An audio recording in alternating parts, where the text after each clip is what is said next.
नमस्कार, मैं हूं अंकुर और आप देख रहे हैं सत्यहिंदी.com।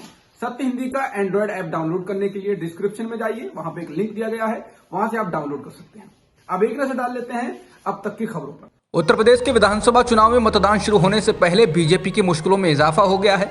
कृषि कानूनों के खिलाफ दिल्ली के बॉर्डर्स पर चले आंदोलन की अगुवाई करने वाले संयुक्त किसान मोर्चा ने किसानों से अपील की है कि उत्तर प्रदेश के चुनाव में किसान विरोधी बीजेपी को सजा दी जाए। संयुक्त किसान मोर्चा ने गुरुवार को एक अपील जारी की और कहा है कि बीजेपी की सरकार ने हमें आश्वासन देकर धरना खत्म करवा दिया और अब अपने लिखित वादे से मुकर गई है। किसान आंदोलन का एक सिपाही के नाम से जारी की गई इस अपील में लखीमपुर खीरी कांड का भी जिक्र है और कहा गया है कि इस कांड का असली षड्यंत्रकारी मंत्री अभी भी छुट्टा घूम रहा है। अपील में आगे कहा गया है कि बीजेपी सरकार सच झूठ की भाषा नहीं समझती, ये पार्टी एक ही भाषा समझती है, वो है वोट, सीट और सत्ता। किसान मोर्चों की ओर से जारी की गई अपील में लिखा गया है कि उत्तर प्रदेश में भी बीजेपी 2017 के विधानसभा चुनाव में किसानों से किए गए अपने वादों से पलट गई और उसने कोई वादा नहीं निभाया। अपील के अंत में कहा गया है कि इस किसान विरोधी बीजेपी सरकार के कान खोलने के लिए इसे चुनाव में सजा देने की जरूरत है। अपील की गई है कि बीजेपी का जो नेता आपसे वोट मांगने आए उससे इन मुद्दों पर सवाल जरूर पूछें और एक किसान का दर्द एक किसान ही समझ सकता है, इसलिए वोट डालते वक्त सभी किसान इस अपील को याद रखें। अपील में किसान नेता डॉक्टर दर्शन पाल, हन्नान मुल्ला, जगजीत सिंह दल्लेवाल, जोगिंदर सिंह उग्रहा, शिव कुमार शर्मा उर्फ कक्का जी, राकेश टिकैत, युद्धवीर सिंह, योगेंद्र यादव सहित किसान आंदोलन में भाग लेने वाले तमाम किसान और मजदूर संगठनों के भी नाम हैं। बुलंदशहर में उत्तर प्रदेश चुनाव के लिए प्रचार कर रहे अमित शाह ने राष्ट्रीय लोकदल के नेता जयंत चौधरी को लुभाने का एक और प्रयास किया है। शाह ने कहा कि हाल ही में अखिलेश यादव ने जयंत चौधरी को अपने बगल में बैठाया था। सरकार तो बननी है नहीं, जयंत बाबू के मन में है कि सरकार बनेगी तो अखिलेश उनकी सुनेंगे। अरे जयंत बाबू किस मुगालते में हो, जो अपने चाचा जी और पिताजी की नहीं सुनता वो आपकी क्या सुनेगा। सपा की सरकार बन गई तो जयंत जी चले जाएंगे और अगले दिन आजम खान वापस आएंगे। बता दें दूसरी बार है जब अमित शाह ने जयंत चौधरी को लुभाने की कोशिश की है। इससे पहले भी वो कह चुके हैं कि जयंत चौधरी के लिए बीजेपी के दरवाजे हमेशा खुले हैं। सपा प्रमुख अखिलेश यादव और आरएलडी प्रमुख जयंत चौधरी आज बुलंदशहर पहुंचे, यहाँ उन्होंने एक साझा प्रेस कॉन्फ्रेंस की। इस दौरान अखिलेश यादव ने मुख्यमंत्री योगी आदित्यनाथ के गर्मी शांत हो जाएगी और शिमला बना दूंगा वाले बयान पर तंज कसते हुए कहा कि योगी आदित्यनाथ सीएम हैं, वह कोई कंप्रेसर थोड़े ही हैं जो हमें ठंडा कर देंगे। अखिलेश ने कहा कि जो लोग गर्मी की बात कर रहे हैं, हम उनको भरोसा दिलाना चाहते हैं कि गठबंधन की सरकार बनेगी तो भर्ती की जाएगी, गर्मी नहीं। उन्होंने कहा कि योगी आदित्यनाथ की भाषा पहले चरण में चल रही हवा को देखकर बदली हुई है। चुनाव के दौरान लगातार हो रही बयानबाजी के बीच समाजवादी पार्टी ने चुनाव आयोग को पत्र लिखकर उत्तर प्रदेश के मुख्यमंत्री योगी आदित्यनाथ की भाषा पर सवाल उठाए। समाजवादी पार्टी ने चुनाव आयोग को लिखे पत्र में कहा है कि योगी आदित्यनाथ ने चुनाव प्रचार के दौरान जिस भाषा का इस्तेमाल किया है वो संयत, मर्यादित और भद्र भाषा की श्रेणी में नहीं आता है। सपा ने कई उदाहरण देते हुए कहा कि आगरा में योगी आदित्यनाथ ने कहा था कि 10 मार्च के बाद बुलडोजर चलेगा। इसके अलावा उन्होंने सपा के नेतृत्व को गुंडा, मवाली और माफिया कहा। उन्होंने लाल टोपी मतलब दंगाई, हिस्ट्री शीटर कहा। उन्होंने मुजफ्फरनगर में कहा कि जो गर्मी दिखाई दे रही है वो शांत हो जाएगी। गर्मी कैसे शांत होती है मैं जानता हूँ, जैसी अलोकतांत्रिक भाषा का इस्तेमाल कर रहे हैं। वे लगातार धमकाने वाली भाषा बोल रहे हैं। समाजवादी पार्टी ने चुनाव आयोग से अपील की है कि योगी आदित्यनाथ विपक्ष के प्रति जिस भाषा का प्रयोग कर रहे हैं उस पर तुरंत रोक लगाई जानी चाहिए। मुख्यमंत्री योगी आदित्यनाथ ने आगामी विधानसभा चुनाव से पहले प्रचार करते हुए कहा कि उनकी सरकार उत्तर प्रदेश की अर्थव्यवस्था को देश में दूसरे स्थान पर ले जाने में सफल रही है, जो कि विपक्षी दलों की पिछली सरकारें करने में विफल रही थीं। मुख्यमंत्री योगी आदित्यनाथ ने कहा कि 1947 से 2017 तक यूपी की अर्थव्यवस्था देश में 6ठे या 7वें स्थान पर थी, क्योंकि 70 वर्षों में कोई काम नहीं हुआ था।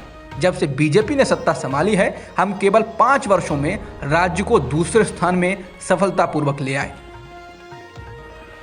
पंजाब और हरियाणा हाईकोर्ट ने हरियाणा में प्राइवेट कंपनियों में 75% जॉब रिजर्वेशन पर रोक लगा दी है। हरियाणा सरकार ने आदेश दिया था कि राज्य में 75% निजी नौकरियों को हरियाणा के नागरिकों के लिए आरक्षित किया जाए। वहीं हाईकोर्ट के इस आदेश पर अपनी तत्काल प्रतिक्रिया में दुष्यंत चौटाला ने कहा कि हम हरियाणा के युवकों के लिए प्राइवेट नौकरियों में 75% लोकल रिजर्वेशन के लिए लड़ते रहेंगे। हरियाणा उद्योग संघ और अन्य ने इसके खिलाफ हाईकोर्ट का दरवाजा खटखटाया था। गुड़गांव इंडस्ट्रियल एसोसिएशन ने अपनी याचिका में कहा कि अधिनियम संविधान के प्रावधानों और योग्यता के मूल सिद्धांत के खिलाफ है। याचिका में सबसे मुख्य कारण बताया गया है कि जिस तरह की जॉब गुड़गांव और अन्य शहरों में उपलब्ध है, उस कौशल पर हरियाणा के लोग खरे नहीं उतरते, लेकिन जहां वे अपनी काबिलियत सिद्ध करते हैं वहां उन्हें नौकरियां भी मिलती हैं। राहुल गांधी के लोकसभा में भाषण के बाद सरकार के मंत्रियों और नेताओं की फौज लगातार हमलावर हो गई। इसके बाद अब बीजेपी नेता और सांसद निशिकांत दुबे ने सांसद राहुल गांधी के खिलाफ विशेषाधिकार हनन और सदन की अवमानना का नोटिस दिया है। निशिकांत दुबे ने कहा कि राहुल गांधी जी की मानसिकता जिन्ना के 2 राष्ट्र के सिद्धांत की है। कल लोकसभा में दिया उनका भाषण देश को टुकड़ों में बांटने की साजिश है, इसलिए आज उनके खिलाफ लोकसभा स्पीकर को विशेषाधिकार हनन और गलत बयानी का नोटिस दिया है। बता दें, बुधवार को राहुल गांधी ने राष्ट्रपति के अभिभाषण पर चर्चा के दौरान कहा कि मोदी सरकार ने 2 हिंदुस्तान बना दिए हैं, एक बेहद अमीर लोगों का जिनके पास अथाह धन है, ताकत है, जिन्हें नौकरी नहीं चाहिए, बिजली या पानी का कनेक्शन नहीं चाहिए, लेकिन यही लोग इस देश को कंट्रोल करते हैं, और दूसरा भारत गरीबों का हिंदुस्तान है। राहुल ने कहा कि देश के 100 लोगों के पास देश की 55% दौलत है, वहीं 10 लोगों के पास 40% धन है।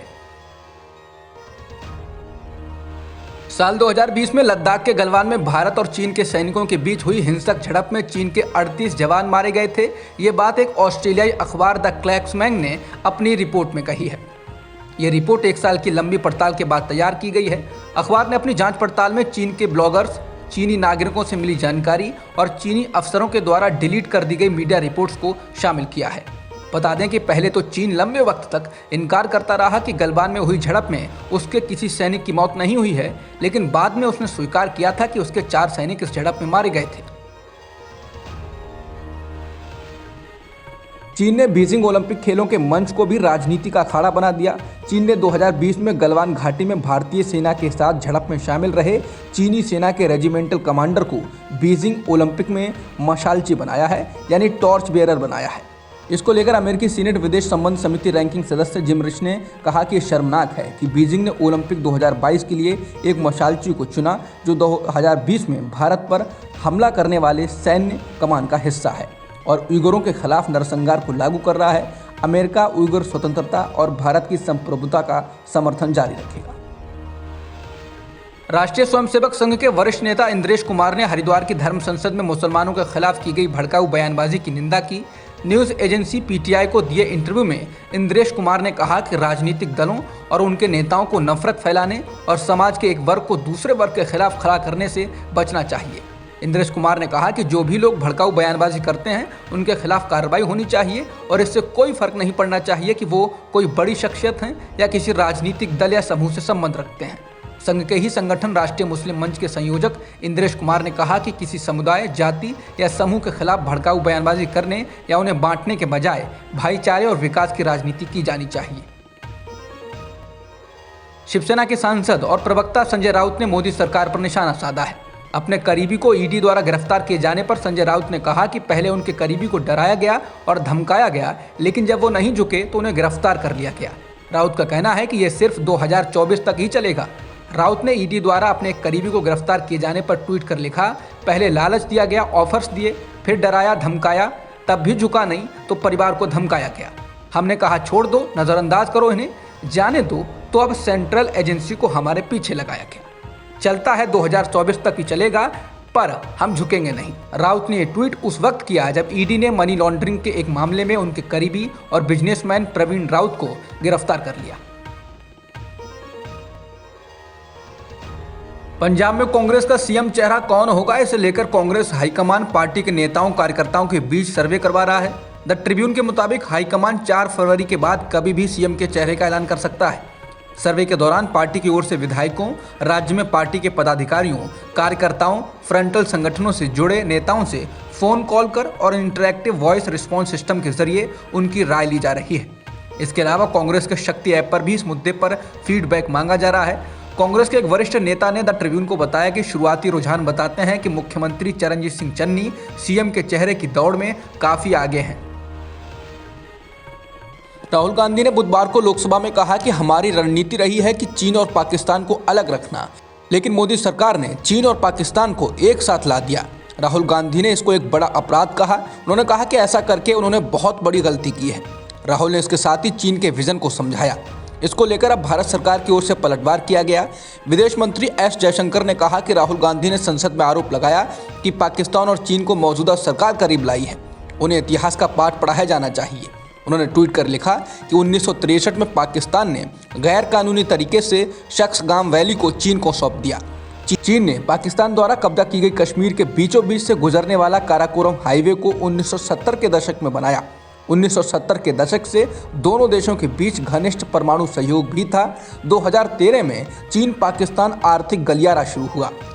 विदेश मंत्री ने कहा, तो अपने आप से पूछें, क्या तब चीन और पाकिस्तान दूर थे?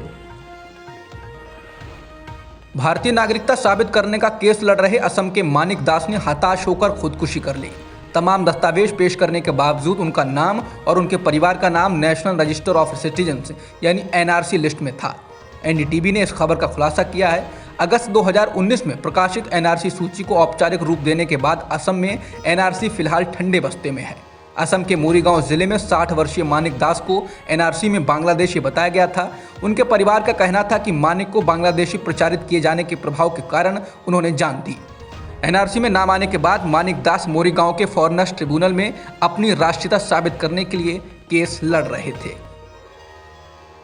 अर्थव्यवस्था को लेकर बुरे दौर से गुजर रहे श्रीलंका के लिए भारत ने एक बार फिर मदद का हाथ बढ़ाया। श्रीलंका के प्रधानमंत्री महिंदा राजपक्षे ने ट्वीट कर बताया कि भारत के एक्सिम बैंक और श्रीलंका की सरकार ने पेट्रोलियम उत्पादों की खरीद के लिए 50 करोड़ अमेरिकी डॉलर के ऋण समझौते पर हस्ताक्षर किए। श्रीलंका के पीएम ने ट्वीट में भारत के प्रधानमंत्री नरेंद्र मोदी के प्रति आभार जताया। उन्होंने लिखा है, दोनों देशों के बीच मजबूत दोस्ती के लिए श्रीलंका भारत सरकार और प्रधानमंत्री मोदी का आभारी है। बता दें, इससे पहले जनवरी में भारत ने श्रीलंका को 90 करोड़ डॉलर की मदद की घोषणा की थी। बाद में जनवरी में ही भारत ने 50 करोड़ डॉलर की एक और मदद दी। अब तक की खबरों में इतना ही। बाकी खबरों के लिए बने रहिए सत्यहिंदी.com के साथ। सत्य हिंदी का ऐप डाउनलोड करें गूगल प्ले स्टोर पर।